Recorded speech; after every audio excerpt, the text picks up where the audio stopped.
Now, what's going to drive us into this underclass structure? First of all, are the legacies of slavery and Jim Crowism. We're still bearing the burdens and the scars. They were never corrected.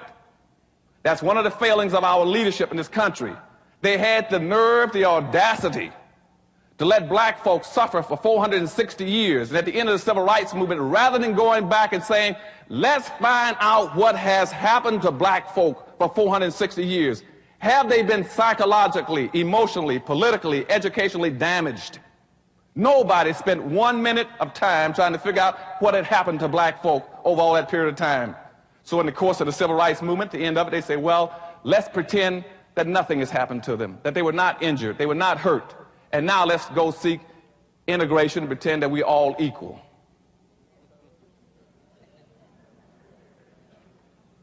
Now that was grossly unfair, because by that point in time, and by the 1966 period, whites had become economic giants in America. They owned and controlled everything at that point in time. Black folk didn't own anything. Whites controlled almost 100% of all the wealth, the income, the privileges, the businesses, the resources, and all levels of government. Blacks had nothing. Blacks were one-foot midgets. And they allowed us then to use integration to walk from our communities, from our ghettos, over in their communities, totally disarmed, not understanding anything, blind, naked, and then saying that you can go and compete. Compete with what? And that's what the whole thing will be about this morning. You got to change the way you're seeing and thinking and behaving. Why? Because I said we've been locked into an underclass structure, because we got two major problems in America. One problem is that maldistribution of wealth and resources I told you about that's in South African America, where whites own and control everything. That's your number one problem. The second problem we're going to talk about this morning is the inappropriate behavior pattern of black folk. Those are the only two problems you have. I don't care what anybody else talks about in America. It's not worthwhile wasting your time. The problem in America is not drug abuse, crime, low-income housing, public housing, food stamps, welfare, teenage pregnancy. Those are symptoms of a problem. The symptoms are the fact that you don't own and control anything to run you and control your lives. That's the problem. And the second thing is the inappropriate behavior pattern. A black person cannot be a racist. Racism is a power relationship between groups of people. That's all it is. It means where one group of people have control of so much wealth and power and resource that it can deprive, hurt, and injure and exploit another group to benefit itself. Never in the history of this earth have black folk ever controlled that much resources and where they can have gone out of their way to exploit, injure, and do something to whites. So therefore, racism only started in the 16th century, when they began to commercialize slavery against blacks. That's when racism started. There was no such thing as racism before that. The other thing, and before I get into my presentation, you got to understand racism also comes from the word race. Race means group. So whenever you hear people talking about now, you cannot prove racism because somebody fired you from a job, they are absolutely right. And the power structure and all the white think tanks in Washington know that. That's why you can no longer prove racism, because racism does not apply to an individual. It applies to a group. And because I discriminate against you, that's individual, that's personal. It's not group-based, and so you can no longer prove group-based discrimination. The second thing about the word race, remember also, which is very important for our discussion today, is the word race means being in competition. See, they didn't pick house, tree, car. They said racism. Race means being where people are competing from here to there. And we are in competition. That's what racism means. Black people must learn how to compete or survive, or not compete and perish. As the Cheshire Cat said to Alice, who was lost in a Wonderland fantasy, it doesn't matter which road you take if you don't know where you are going. It is time for Black America to take a good hard look at where they have come from and where they are going. Are they moving forward or standing still? After centuries of participating in protest, marches, race riots, and demonstrations, and pushing for integration and passages of endless number of civil rights laws, Black Americans are increasingly sensing that something is wrong. Go figure, right? They question whether or not they are on the right road. A comparative analysis of socio-economic conditions shows that Black Americans have entered the new millennium much the same as they entered the previous 4 centuries, as an impoverished, powerless, and neglected people, since there have yet to be any programs and public policies specifically ordered to eliminate the plight of the black masses, their future, like their past, looks bleak. Amidst a rising tide of white conservatism, the wealth and income gaps between majority white society and blacks are widening. Nearly half a century after the Supreme Court ordered racial desegregation, Black Americans still bear 6 to 8 times their proportional share of poverty, broken homes, homelessness, criminal incarceration, unemployment, and other social pathologies. Desegregation should have been about redistribution of wealth, power, and resources, not social integration. So social integration has only addressed the symptoms of our issues, of our dilemma, rather than the causes. It is extremely difficult for Black people to progress when the same hands that held the whip still holds almost all the wealth and power. And happy Monday and welcome back to On the Shoulders of Giants. I am Joseph Ward, and we are beginning our reading of Dr. Calude Anderson's book, Powernomics, the National Plan to Empower Black America. We just completed our reading of Neely Fuller's The Compensatory Code. Good book. Go get it. Go get it. Go get it. I put up the poll in my community tab, and with 34% of the votes, Dr. Calude Anderson's Powernomics won, and that was the book that you guys chose for us to read and review. So here we are reading and reviewing Dr. Calude Anderson's book, Powernomics. And I just opened up, I just opened up on page 1 of chapter 1. Dr. Calude Anderson opening up, talking about the challenges that we face in America. As we go deeper in the book, he's going to explain more of the challenges that we face internally and externally, and leading up to his plan of how we can improve and empower ourselves as Black people. But first, we have to look in the mirror at ourselves and be honest with ourselves. And that's why I love that we started with the ISIS papers and the compensatory code. Because, all right, now we know what white people did from a psychological standpoint. We know how it affected us, and we know what racism is. And now we're finna look at it more from an economic standpoint.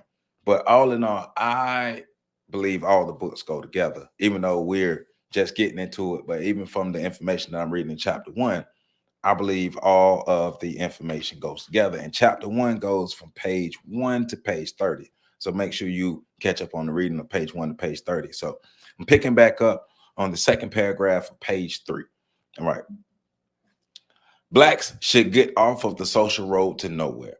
There are no yellow brick roads to the future, nowhere Blacks simply stumble into the wealth and power in a comparative society. To find a better road requires Blacks to unlearn old behavior models, strategies, and learn hopelessness in the race matters. Blacks must understand the nature of the competitive race and make a radical metamorphosis that they must decide where they want to go, get out front of their competitors, and work hard to get there first. If Blacks compete, they can expect to succeed and survive the race for wealth and power. And that's what we're just getting into. That's the part we're going to get into now, is the race for wealth and power. But remember, racism is a team sport. Racism is a team sport. You see in the clip, he's talking about, they chose the word race for a specific reason, because he's talking about competition for wealth, power, land, and resources. I talk about this all the time. Race is a competition for wealth, power, land, and resources. We are the only ones not willing to play the game. We're the only ones who don't have a team. Now, we have players that could be on the team, but because we don't operate as a team, because we don't think as a team, because we haven't solidified ourselves under codes as a team, we're in the game that we're forced to play, but we're not playing it right. And we don't want to, a lot of us don't want to play the game, but whether you want to play the game or not, the game is being played, and the game is going to dictate your quality of life and your existence. So if you want to have more control, if we want to have more control in our existence and our quality of life, we have to understand the game that is played around us and get our shit together, become a codified unit of people, and play this game to win. Stop trying to be nice. Stop trying to be friendly. Stop trying to sit on the sidelines. Stop just trying to just make it and just survive. We have to thrive as a group. We have to pull our resources together and work together as a unit to win. That's how we win as a society, pooling our resources together and working together in this race, in this competition that we're in. So he says, race, racism, and wealth. Although slavery and Jim Crow, semi-slavery ended generations ago, their legacies live on in various forms of structural racism.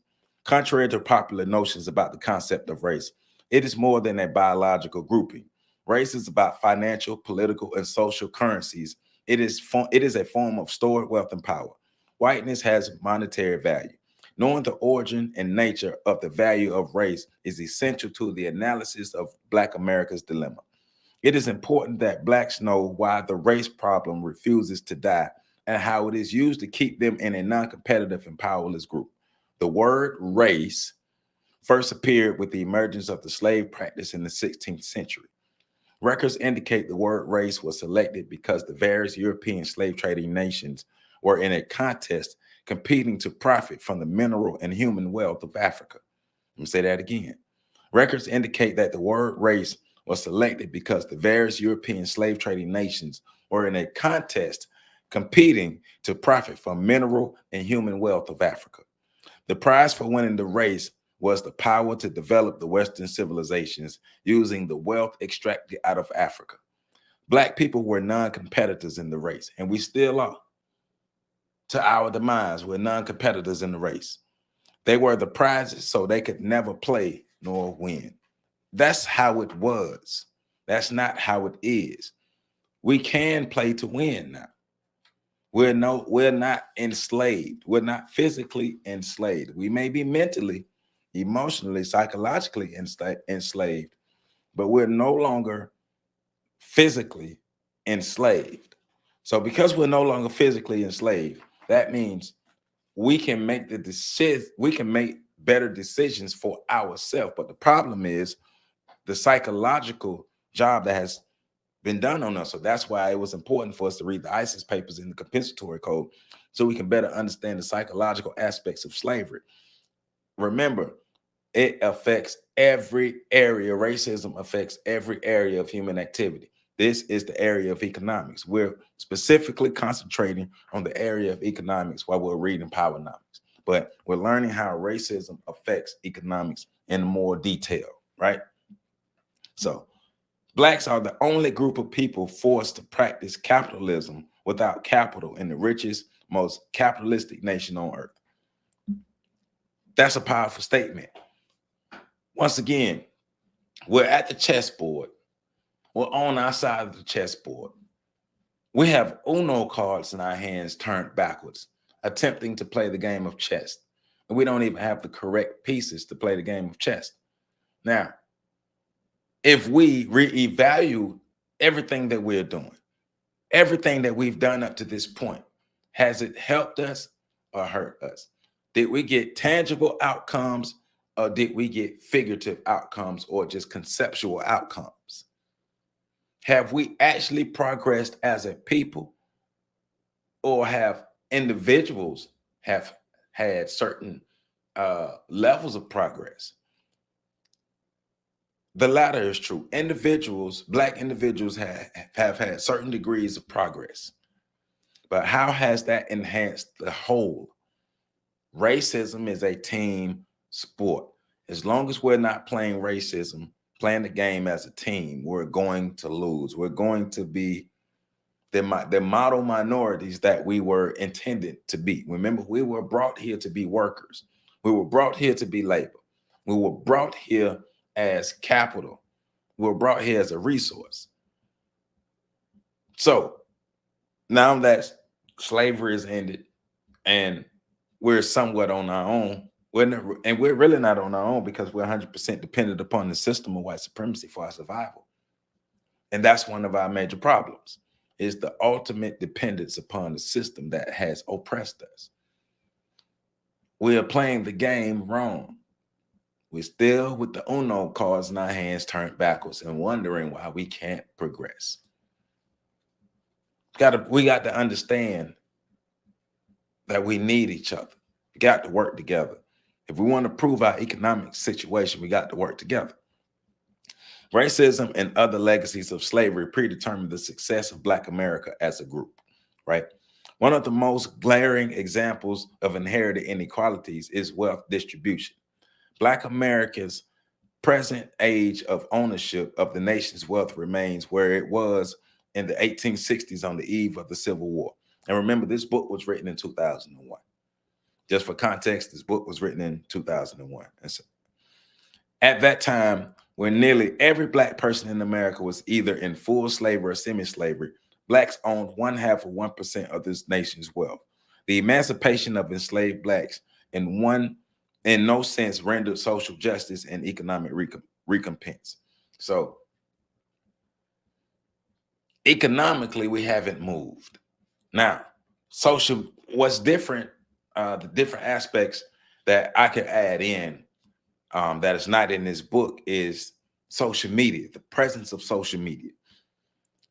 This book was written in 2001. We're in 2023. So social media has become one of the media's biggest tools, right? If you look at social media today, it's almost as if Blacks are just prosperous and progressing. But if we look at the numbers, if we really look at the numbers and how much wealth do Black America actually own?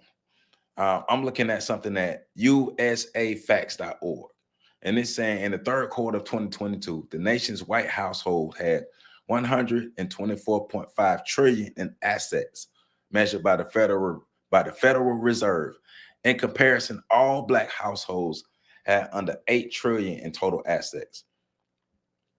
The white households had 124.5 trillion. Black households had 8 trillion.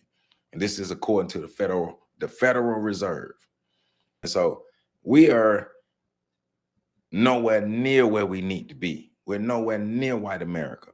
Social media is a trick. Social media is that bullshit right now because so many Black people are on social media acting as if we're really progressing as a group of people, and we're not.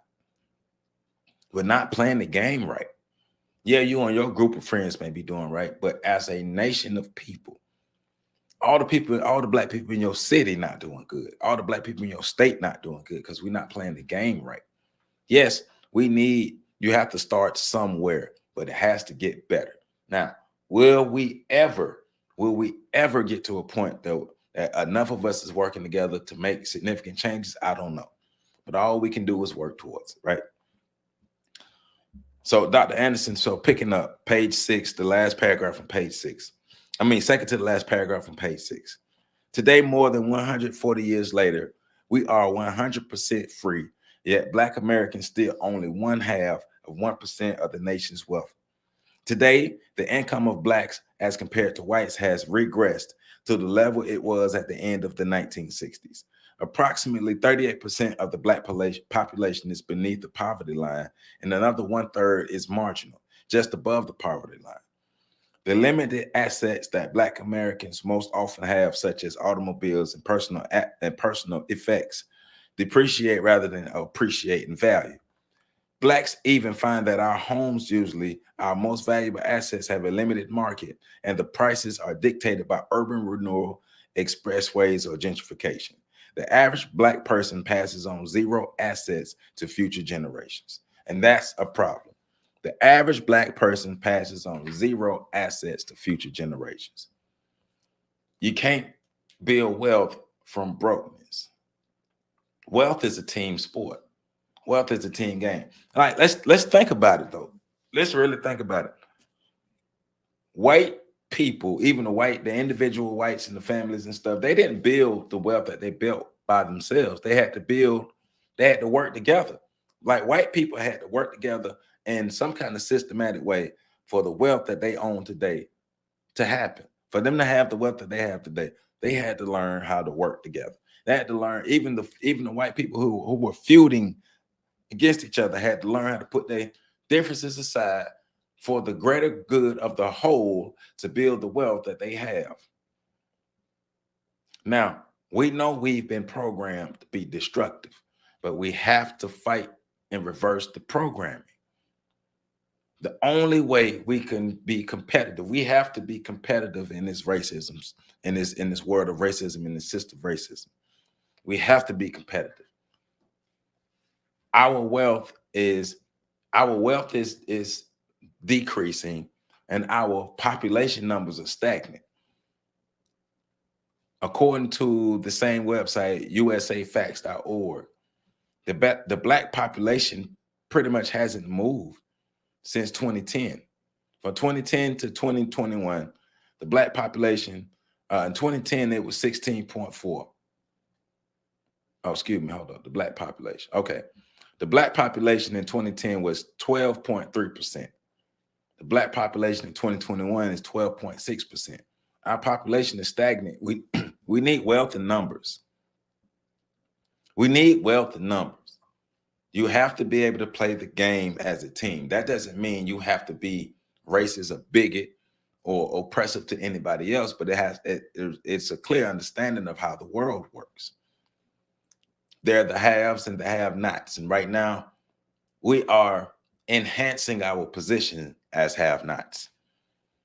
What is wealth? Great question. What is wealth? Wealth refers to the net value of a person, group, or community less their liabilities or debt at a given point in time. It is stored value. Income, in contrast, refers to a flow of dollars over a period of time. With rare exceptions, most Blacks are so marginalized that they own and control little wealth or resources anywhere, including their own neighborhoods.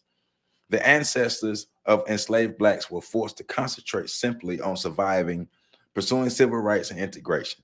They had little to bequeath to their descendants, even though they succeeded in their social and civil rights efforts.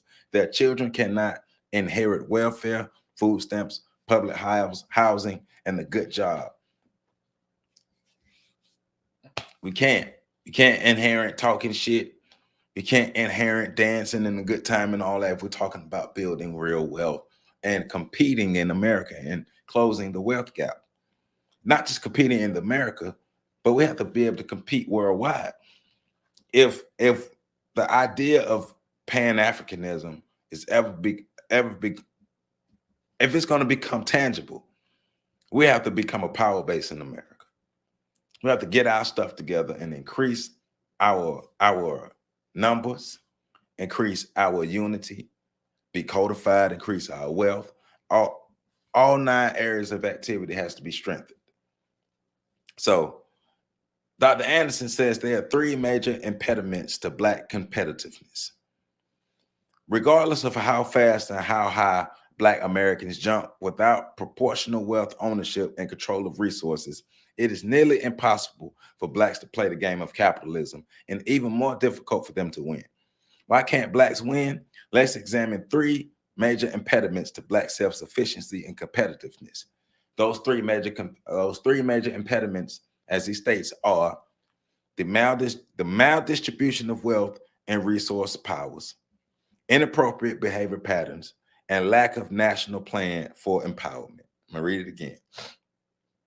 3 major impediments for Black competitiveness: maldistribution of wealth and resources, inappropriate behavior patterns, and lack of a national plan for empowerment. All right, so the maldistribution of wealth.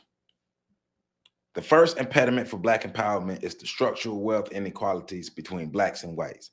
To begin our journey to self-empowerment, we must first understand that these inequalities are structural, much like the framing of a house.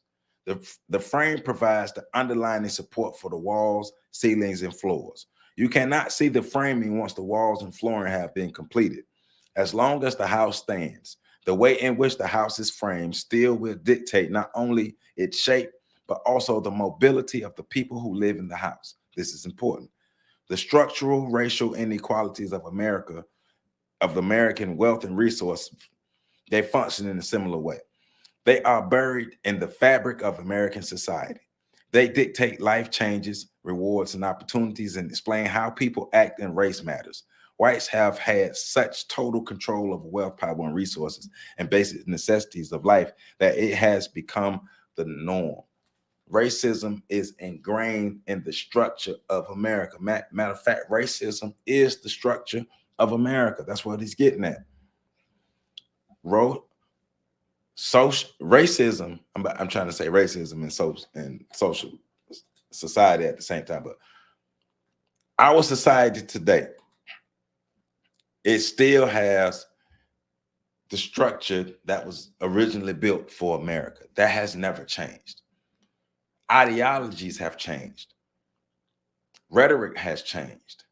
But the actual actions to restructure America hasn't changed, because that would include the redistribution of land, wealth, power, and resources. And that has not happened.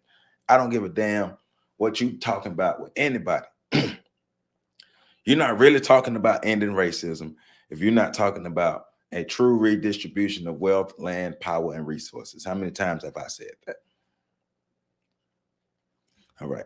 According to records, the majority society compiled its wealth by using a simple economic principle. The industry of slavery produced a 1,500% return on investment without the burden of wages, employment benefits, and taxes. The lifetime profits produced by slaves was passed on to slaveholders, heirs, and heirs, with wealth accumulated for white society, while poverty accumulated for blacks. White people understood that they have to take care of themselves. White people understood that they had to build the wealth. They needed black labor and black resources to build their wealth. That's how Europe became what Europe is today. That's how America became what America is today. That's how white societies became what they are today. They exploited black people, black labor, and black resources to build what they need to build for themselves. Now, white societies were at the same time in competition with each other, but working together to oppress, suppress, repress, and depress the black populations of the world, the colored populations of the world, especially the blacks, so they can build what they needed for themselves, a strong white empire, white society. And white people across the world, they are competitors and collaborators at the same time. Don't get it twisted. They're competitors and collaborators at the same time. We talked about the refinement and the maintenance of racism in the compensatory code. This is just more information on the refinement and the maintenance of the system of white supremacy. Remember that. Hidden behind the facade of a colorblind society, racism in the 1970s became politically incorrect. To maintain the status quo, structural racism replaced overt racism, and the term minorities replaced blacks. And so social programs were the social programs that were quote unquote designed to help blacks were also covert ways of expanding racist policies and racist ways of maintaining the system, to keeping blacks at a minority group, at a disadvantaged group, as a group who were dependent upon white society. And while blacks were being, organizations were being thrown at blacks, white people, throughout the centuries, and the purpose of slavery was to create monopolies on every aspect of the society that actually controls the society. And if black people wanted access to that, they had to come to their masters to get it. So we're finna get more into these monopolies, right? This portion on chapter 9 at the bottom of the page is called Our Monopolized Society. Racism in America has gone through a number of mutations, see? Though always retaining its inequalities. It is now particularly impossible for members of our society to see and prove racism against black people. It is now hidden behind a pseudo-egalitarian smokescreen. Social conservatives and the power elite praised Martin Luther King Jr., picked up the rhetoric of the Black Civil Rights Movement, but distorted the fundamental intent of the government. They proclaimed that racial inequality no longer exists, and all groups were starting out even. They said that they proclaimed that racial inequality no longer existed, and all groups were starting out even. Thus, they created an illusion, like the drunk who took his pet alligator into a bar, cut off his tail, painted it yellow, and called it a dog. Social conservatives and the power elite are taking racism through similar false transformations. However, no matter how it is camouflaged, racism is still right before our eyes. Old-fashioned racism is gone legitimate again, masquerading with all the rights and privileges of approved monopolies. Old school, in your face, shoot them up, bang, bang, we're going to kill you in the middle of the street. Racism is dead. It's more advantageous for them to hide their true intentions and be able to build wealth systematically while painting the picture that we're all working together and that we're all planning to get together, while systematically still taking everything from us. We just have to wake up. We got to put the goddamn Monopoly pieces down and realize we're playing. I mean, we got to put down the Uno cards and realize we're playing chess, or the chessboard. Ain't not no goddamn Uno table. But then we looking at social media while we at the chessboard with our Uno cards turned back, because we're looking at social media at it, lying to each other. We got so many black folk out here lying to each other, saying everything is all good when it ain't. So therefore, because we believe everything is all good, we haven't put down the Uno cards at the chessboard. Anti-monopoly conveys the ultimate source of power, wealth, and control to a person, group, or business.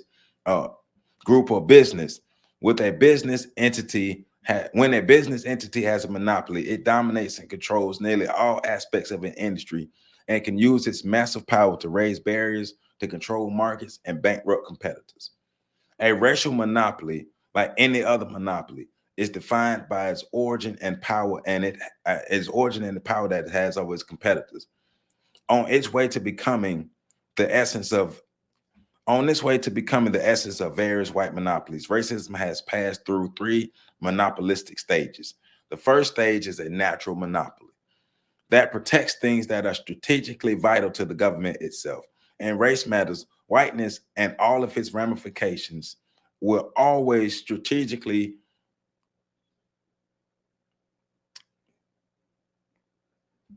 edit. The first stage is a natural monopoly that protects things that are strategically vital to the government itself. In race matters, whiteness and all of its ramifications was always strategically and vital and invaluable, entitling its barrier to wealth, privileges, authority, power, and certain inalienable rights. The United States Constitution codified whiteness as a national asset. Various states and local governments passed anti-miscegenation laws that defined whiteness and protected it from race mixing. The second is a collusive monopoly. This monopoly exists when members of a tightly knit group of public agencies or private corporations enter into specific agreements to control the marketplace of the wealth, of power, and resources of a society over their common competitor, which is us, black people. We're the common competitors, right?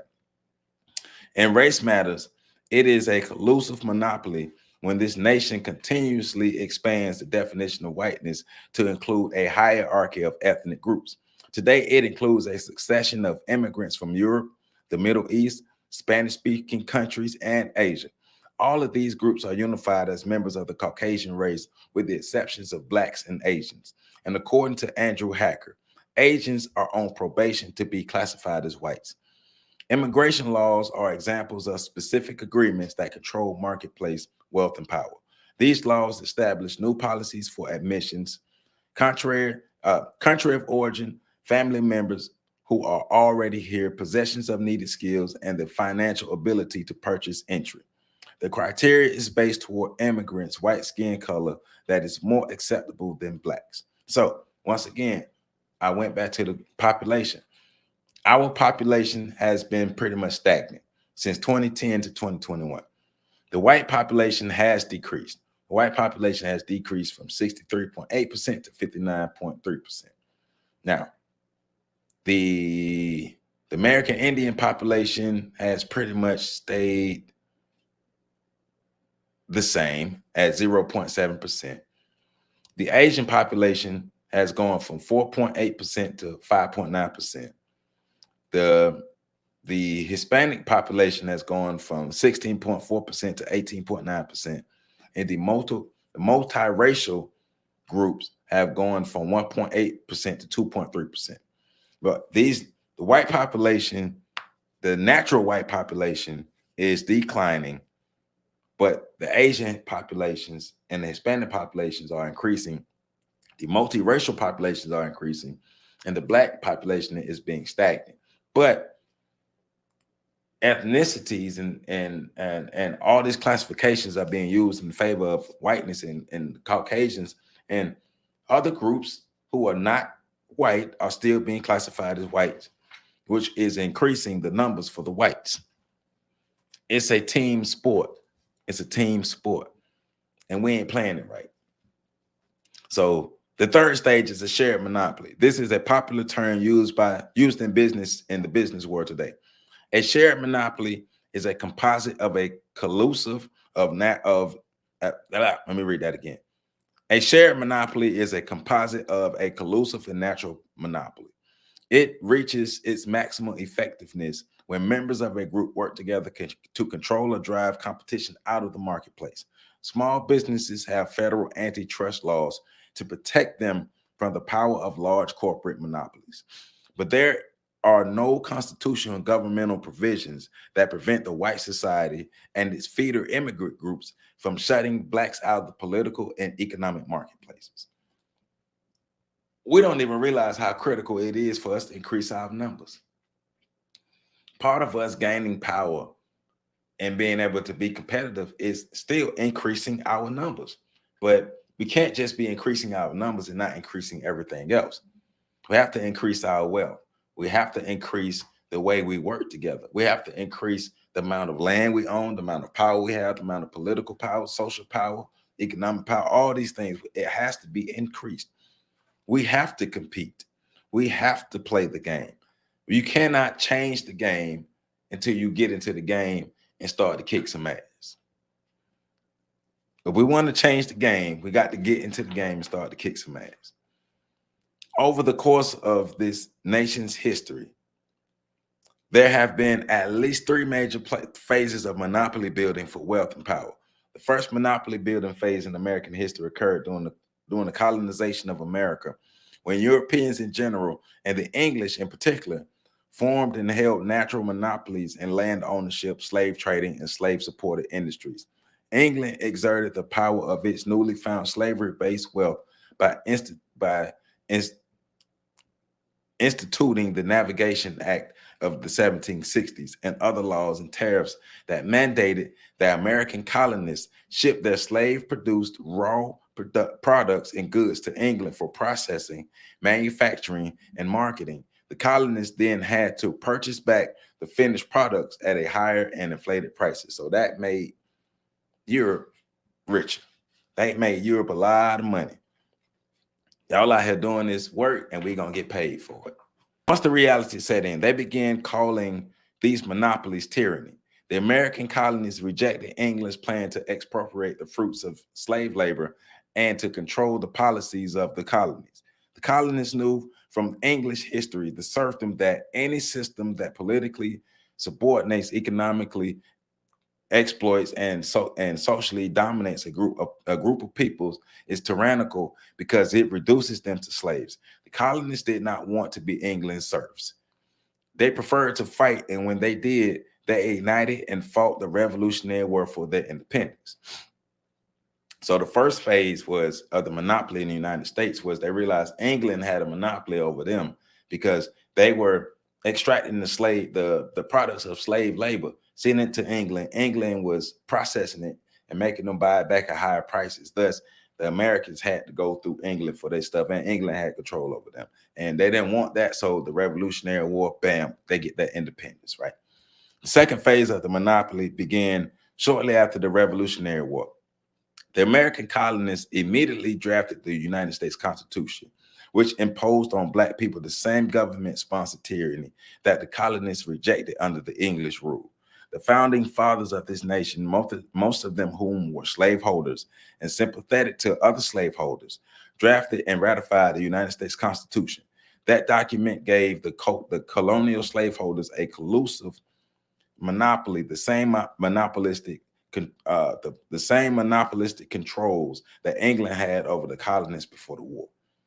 The North eventually concluded that it could not acquire competitive wealth and political power until it broke the South's monopoly on black labor. In 1861, the Civil War broke out between the North and the South over wealth and political power. See? It was all about assuring that America as a whole unit could maintain and become wealthy, not just parts of it. The third phase of the monopoly building occurred after the North won the Civil War. The war effectively destroyed legalized slavery and transferred the South's monopolies on wealth and political power to the North. The North focused its newly acquired wealth and power on industrializing the North and the West. The massive amounts of money previously invested in the slavery industry and Civil War military production was used to build bridges, canals, railroads, ships, and factories. However, in achieving the political and economic defeat of the South, the North had ignored the 5 million ex-slaves. Major political organizations in the North went on record opposing emancipation of enslaved blacks unless they were shipped out of the country in order that they not become competitive against the white man's labor. Stephen Steinberg wrote, "The North abandoned black ex-slaves. The South got the message and commandeered blacks into semi-slavery while the North looked the other way." According to a memorandum of proceedings in the United States Senate, the Southern states, by their situation and climate, require black labor and must have it, or the states will cease to have any value. So in order for the United States as a whole to operate, the Southern states have to have some kind of value. So, all right, we're going to turn this blind eye on semi-slavery. So the Southern states can still build their wealth back up and still have some kind of value to the United States, so we can incorporate all of this and be a total nation and build wealth as a nation, understanding that if we're going to be competitive as a nation, we have to operate as a nation, and we have to have wealth as a nation. There could be factions within it, but as a nation, they have to operate. See what I'm saying? As a nation, you have to operate.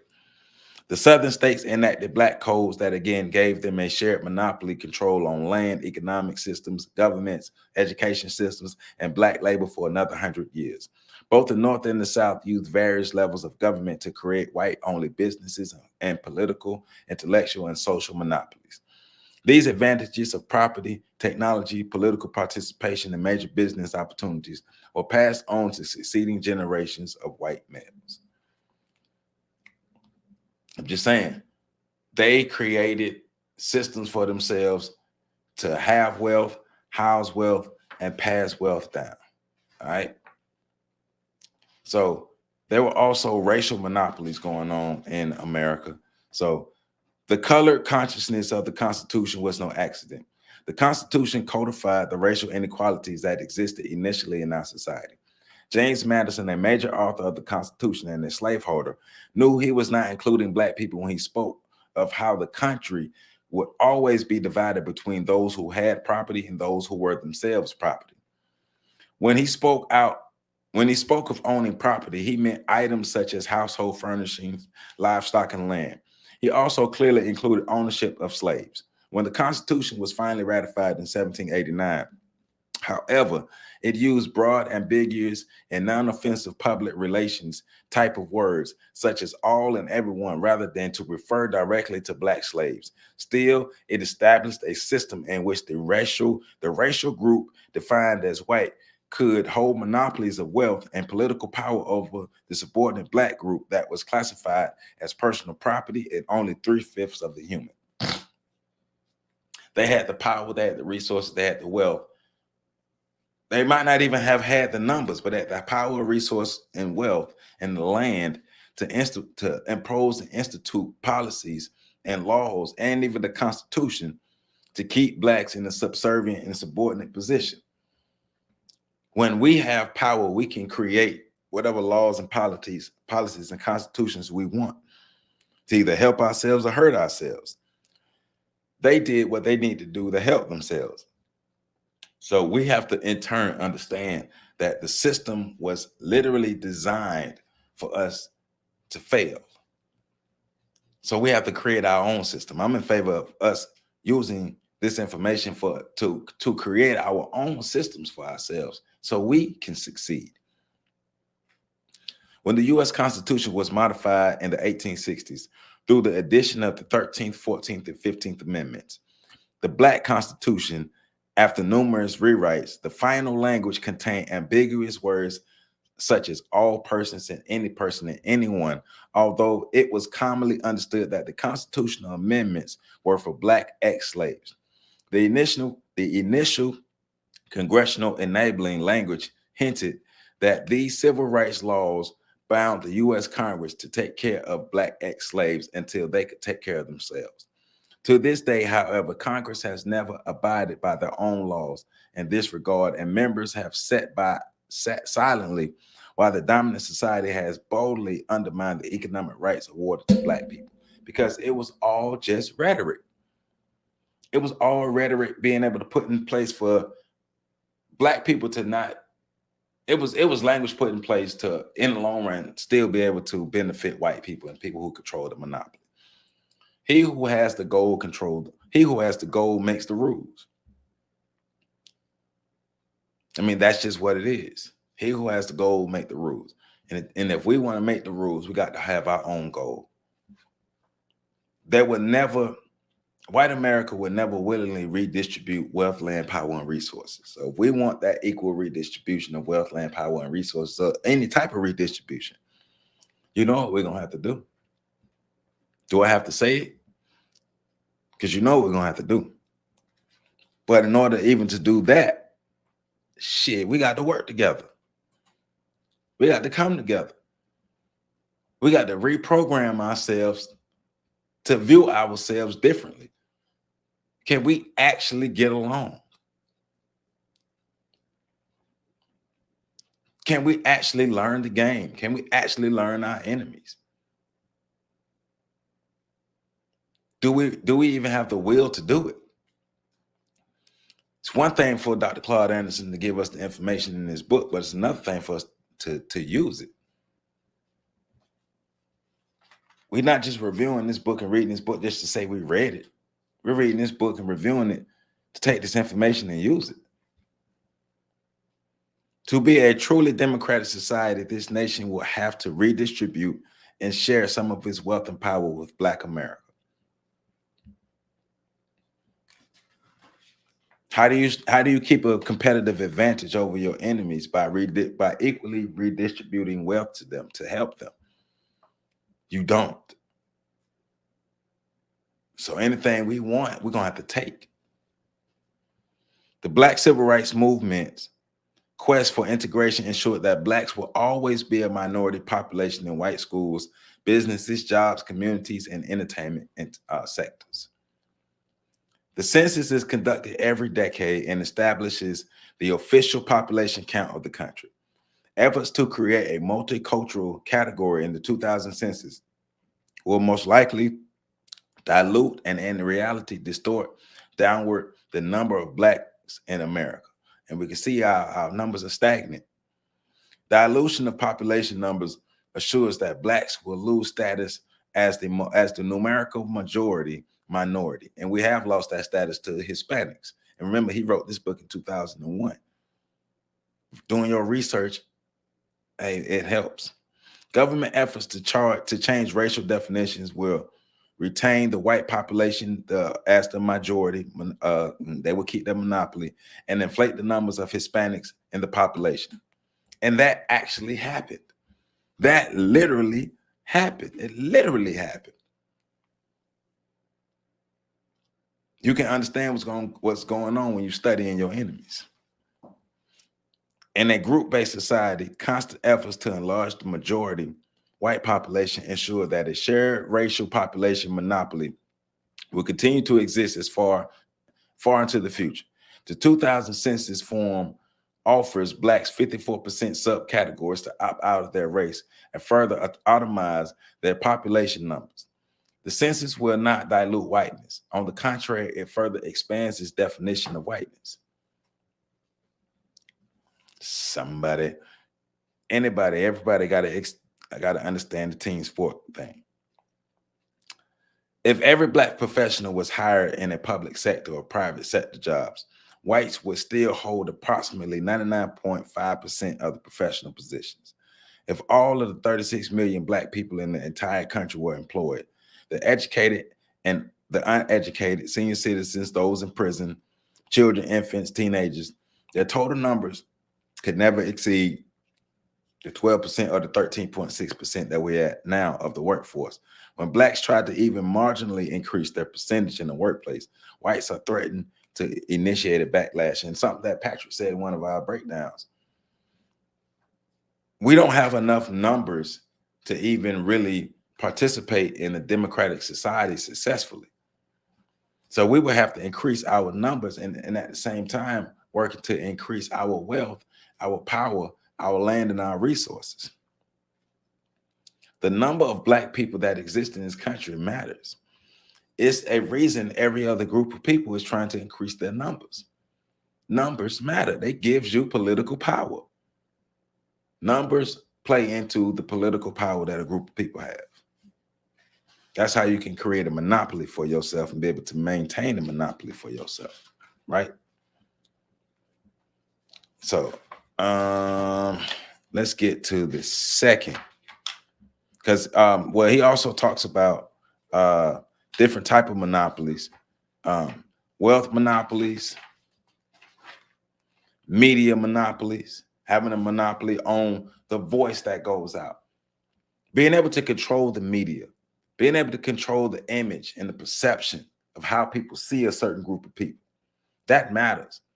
Misinformation, false information, fake news, whatever you want to call it, stereotypes, when all that information is spread about a specific group, it can enhance that group's perception or damage that group's perception. Now, the media monopolies still exist today. Like, I am on YouTube, owned by Google, attempting to get messages out to black people. There are black social media platforms, but I am on those social media platforms, but we need more black people to patronize and be on those platforms. We do. We help them maintain their monopolies by being a part of their industries and being on their stuff, not participating in our own. It's the white ISIS code of ideology and syndrome. We were programmed to integrate ourselves into white society and assimilate to white society. So here we are. So we talk all the time about black media and black voices, but we don't, when black media and black voices are created, a couple things happen. We don't support them. And a lot of times, or not a lot of times, but sometimes the black media and black voices are working against us. And the ones that do work for us, we ignore, especially if they don't entertain us. So he also talks about political and judicial monopolies. So that's within the first impediment. And the first impediment is the what he said, the maldistribution of wealth. The first impediment is the maldistribution of wealth. So until we do something about the level or the little wealth that we own in America, we won't really have the ammunition to fight, to properly fight the system like we want to. So we have to build wealth. We have to work together. We have to increase our numbers. We have to become codified. We have to change our programming. But we also have to improve our inappropriate behaviors, change our inappropriate behavior, stop our inappropriate behavior patterns. And he says, because our inappropriate behavior patterns is the second impediment.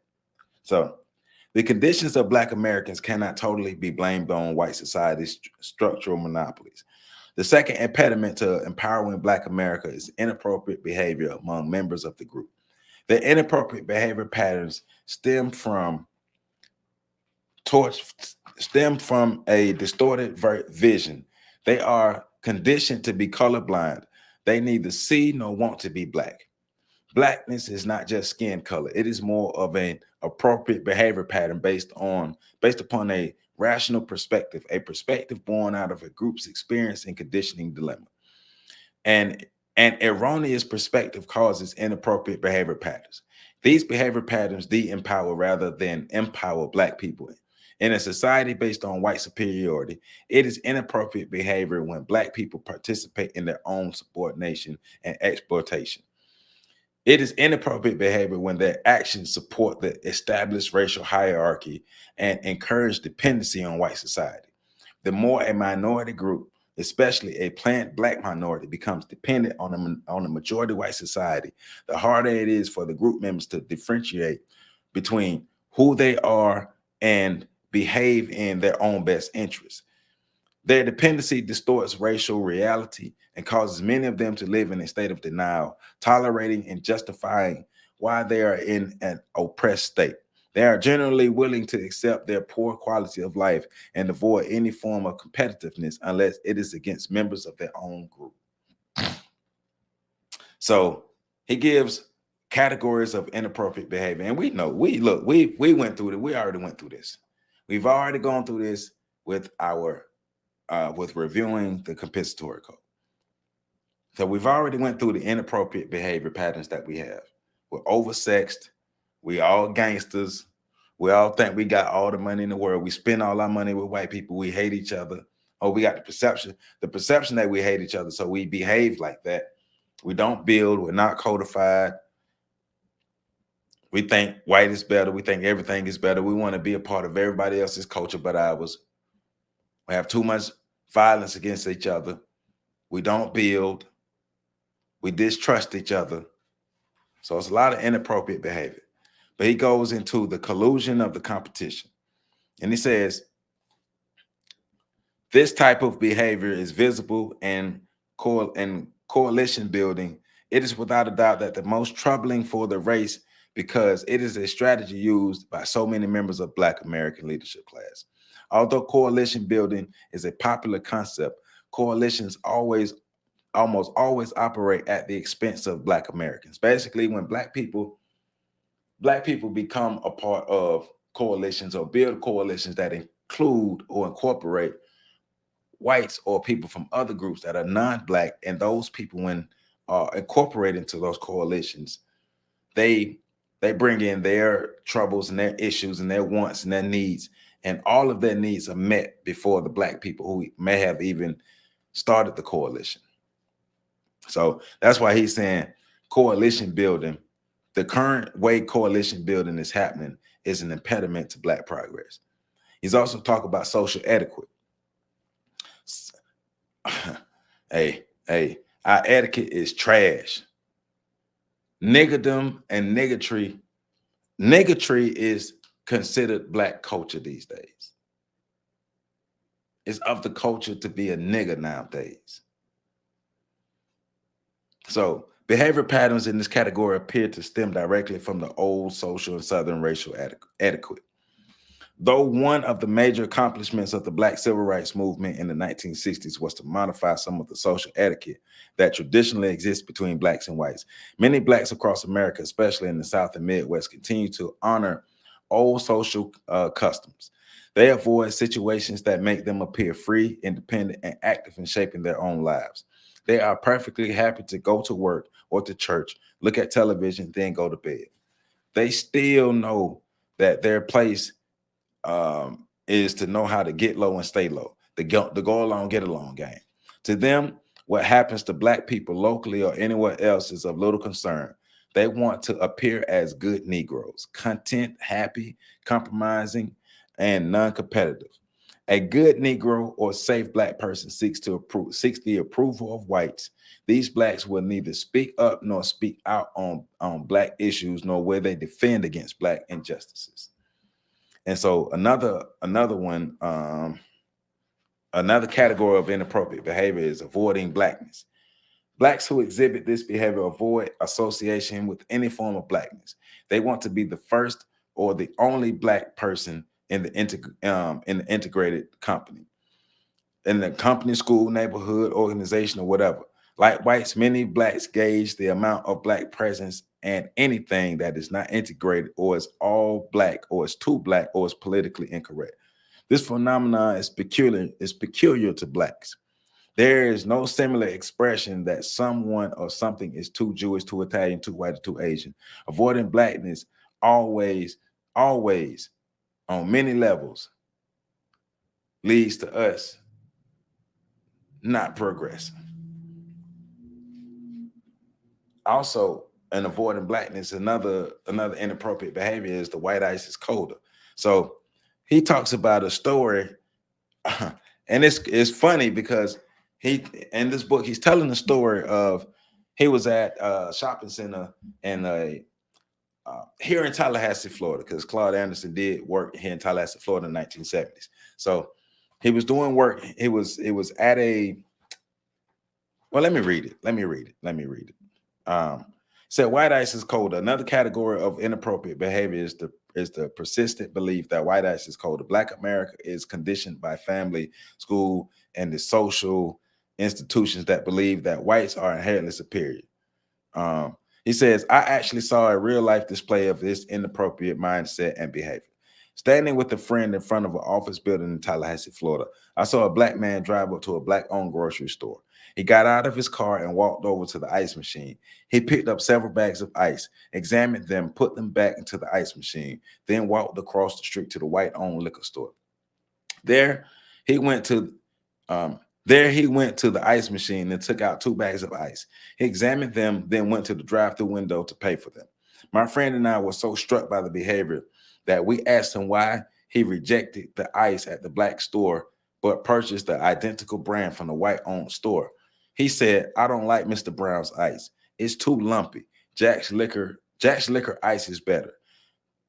This day I learned that not only was white ice colder, but apparently smoother, and at least it was smoother to one black man. So that's a real life example of white ice literally being colder and literally being better.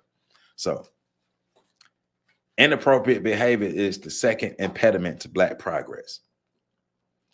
The third impediment to black progress is no plan for empowerment.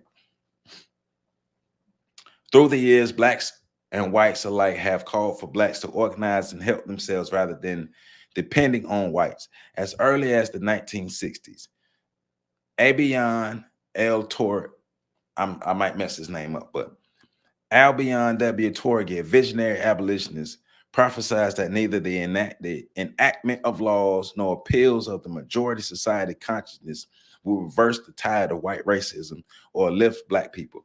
Torgay believed that the solution to the nation's race problem was raised in blacks becoming more independent, exhibiting greater militancy and self-assertion. Torgay was so committed to those beliefs that even as a white man, he fought the conservative philosophies of Booker T. Washington, a black man. Torgay tried to convince Washington that black Americans would never gain political and economic parity in America until they organized themselves and pursued a course toward economic justice. A century later, a national commitment to economic justice for blacks still has not been made.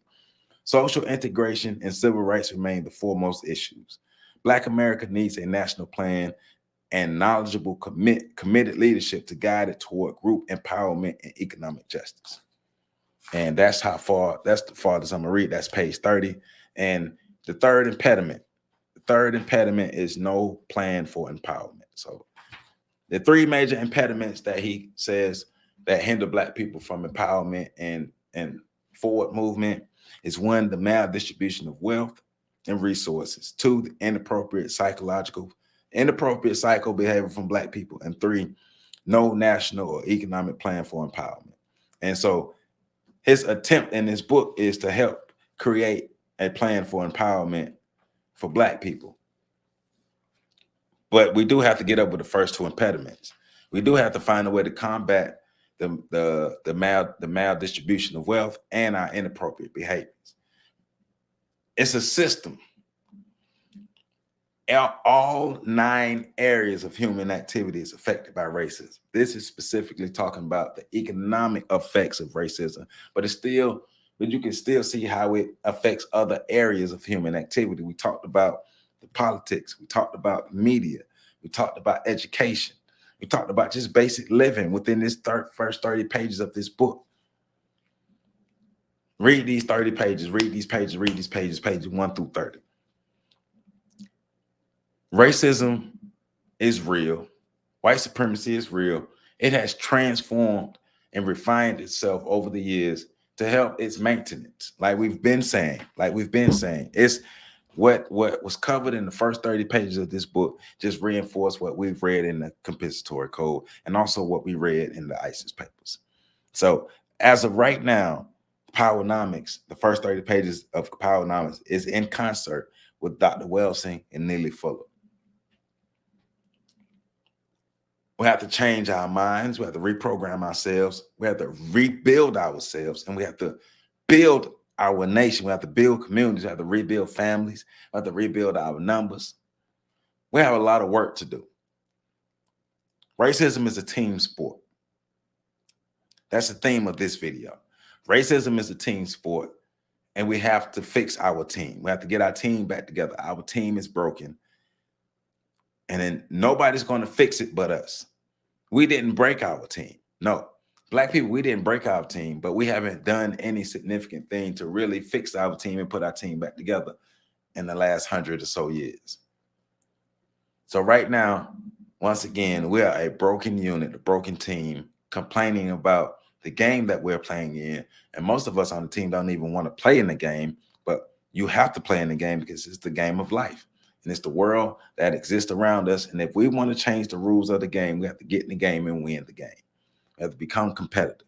And until we become competitive, until we become some kind of threat or something, until we're respected as a people, we're going to continue to decline as a people. We're already third-class citizens as far as population. I believe we still have more wealth than the Hispanic population, but the Asian population has more wealth than we do. So we're third-class citizens as far as population, and third-class citizens as wealth. And wealth, in terms of wealth in America, because Asian populations have passed us in wealth and Hispanic populations have passed us in numbers. We need wealth, land, power, resources, and numbers when it comes to people, actual people. So we got work to do. So those of you who are serious about changing our situation, let's get to work. I'm Joseph Ward. There will be a link to buy your copy of Powernomics in the description. And yeah, read pages 1 through 30. And we're picking up next week, starting on chapter 2. So make sure you do your reading and we can get into chapter 2, Keys to Empowerment. Love you all. Make sure y'all catch the next video.